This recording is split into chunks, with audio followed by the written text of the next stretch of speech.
this is the deal, right? This is, first of all, it all came off of a misunderstanding because you picked Maya to beat him, okay? And you didn't pick it in a shitty way. I remember the conversation. No. I didn't pick Maya to beat him.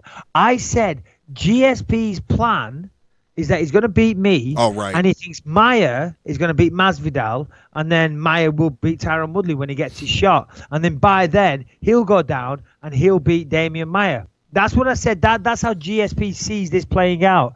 And Knucklehead over there, Masvidal, too busy spending time grooming his beard as opposed to actually reading the statement that I put out there, or the excerpt that all these shitty clickbait sites put out there of this podcast. Too busy trimming his beard and picking out women's Rolexes. He just decided to jump down my throat and talk a little smack. Yeah. Well, here's the thing. The thing that he, at first he was like, kiss your balls, what a coward, blah, blah, blah. Saying you're avoiding Romero. But then the thing that he said that really got me upset, because somebody tagged me in this. He said, Bisping is salty. I didn't go on his 14-person total audience podcast. Sorry, I'm not trying to help you get famous. LOL. Hashtag UK loves game bread. Now here's the deal. Like, let me say this. Okay, we have more than 14 listeners. We don't got to get into the numbers, but it is more than 14. We're not going to get into the numbers, but we are crushing it big time. We have many, many listeners, and we are hitting the top of those charts. But go ahead. But here he's kind of saying, all right, two things that I'm going to say to his statement, okay? Number one, we've never invited him on this podcast. We've never invited him on the radio show. Maybe Josh at SiriusXM tried to get him on the radio show, and he's confusing the two. But we don't book that. We weren't searching George Masvidal out. Like, that's the producers at SiriusXM. They set up interviews, and we kind of approve them or don't approve them. And, of course, we would interview George Masvidal. He's a UFC superstar. He's, fighting for a #1 contender. Whoa. He's not a UFC superstar. He's a young talent that until really when he knocked out Donald Cerrone, I wasn't over familiar with who he is. So use the term superstar lightly, my friend. He's a UFC fighter that is fighting on main cards. He is a member of the UFC roster. He has competed in the UFC, although it didn't really resonate with the fans. That's a better way to describe it. He is a guy who, I won't call him a UFC fighter. I'll say that he's fought in the UFC.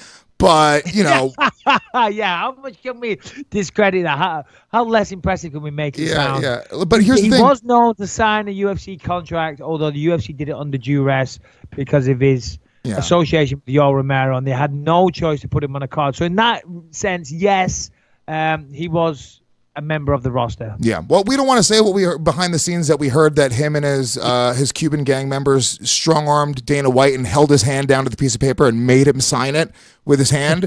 We won't say that. We won't start that rumor, but there's we've heard that happened. I heard it happen on great authority. But also the nerve of this guy is like, oh, yeah, sorry, he doesn't want to make our podcast famous. Like George Masvidal or Jorge. Look, we don't even know how to say his name. That's the point, though. He's got 32,000 Twitter followers. We don't even know how to say his goddamn name. And the guy's got about, he's got, for the average guy, I guess he's good. He's got about 10, 15,000 Twitter followers. No, he's got 32,000. He's got 32,000. You've got 300,000 over that. You've got, a third of a million Twitter followers. How is Jorge Masvidal making our show more famous? I've got 20,000 Twitter followers, and I'm an unknown comedian, basically. He's a fucking UFC, associated fighter, and he's only got 32K6. I'm coming for your number, Jorge. Don't you worry. As soon as the second I pass Jorge Masvidal on Twitter followers, that's it. We're both more famous than him, and then it's over. Jorge Masvidal should be ashamed of himself for those ridiculously low Twitter numbers. I actually feel sorry for him, and I will say a prayer for him tonight. We should have our followers go follow him. That's it. How about this, guys? We feel bad for Jorge Masvidal, so we want you guys to go follow him and tell him that the Believe You Me podcast, we don't harbor any resentment, and we want to get him more fans. We want to make him more famous. How about that? And the funny thing is about all of this is that we're actually joking. We're sitting here, I've got a stupid smirk on my face, and you're joking, you're a comedian. This knucklehead will hear all this or be told about it. He won't read it. He'll heard it from a third or fourth party. And he apparently he's like, "Ooh, you don't mess with Jorge Masvidal. He's a crazy street fighter. He's hardcore. He doesn't fuck around, So he'll be like smashing up his hotel room or whatever, going, "When I see Bisping, I'm going to kill him." Yeah. but it's like, whatever, dude, shut up. Yeah. Well, here's the funny part. Like, I truly just can't go to Miami anymore because I'm not a fighter and he will kill me. Here's the thing. You're going to encounter these people. I've never been to Miami. I wanted to go. So you say Miami's off the cards for me now, is it? No, not for you. For you, you're okay. You could do whatever you want. You're the UFC middleweight champion. I think you'd smoke Masvidal. Me, I think I'd have problems. I think I'd have a few problems. What if I got shanked? That's also there's a 50-50 shot that could happen. Did you see the video of him fighting back in the day, like a Kimbo Slice video? That's the first time I ever heard of Jorge Masvidal. He was fighting in a backyard Miami bare knuckle brawl, and he beat up this big fucking black dude. And I was like, this dude is badass. And then he started fighting in Strikeforce, and I was like, oh, I loved him. I was a fan of his because of all that. I love the fact a dude from the streets that would literally just come out and bear. It's stupid, don't get me wrong, but it's still a badass thing. We're talking earlier on in the night about fighters, everyone in the middleweight division, not just manning up and saying, fuck it, bring me whoever. He literally showed up bare knuckles, fought a guy that outweighed him by 60 pounds, beat him up. He was already, fighting in MMA. I mean, that was like really fucking cool as a fan to watch. And then he goes and shits on the podcast. What am I going to do? Lewis, you need to be consistent with the flow of your conversation, because 1 minute we're shitting on him and the next minute you're bigging him up. Which is it, Lewis? You need to be consistent here. I'm torn. Listen. At the end of the day, he's a great fighter. He knocked out Donald Cerrone. I've seen a lot of his fights. He's very, very good. I got nothing against the guy if he's listening personally, but you can also suck my balls at the same time.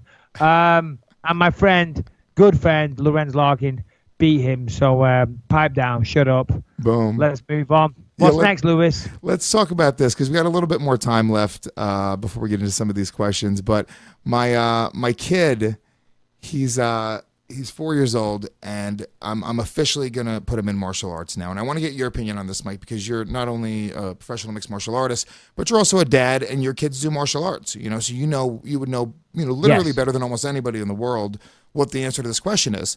I'm 95% positive I'm going to bring him to the Renzo Gracie Academy here in the city and put him in jiu-jitsu as his base. And, not that I want my kid to fight. I don't want my kid to be a fighter at all. We've talked about this as well, and you really broke it down. Like, I don't think anybody should want their kid to be punched in the face ever, no matter in any circumstances. If that's something he's very passionate about and he really gets into it, like, obviously I would support him in that.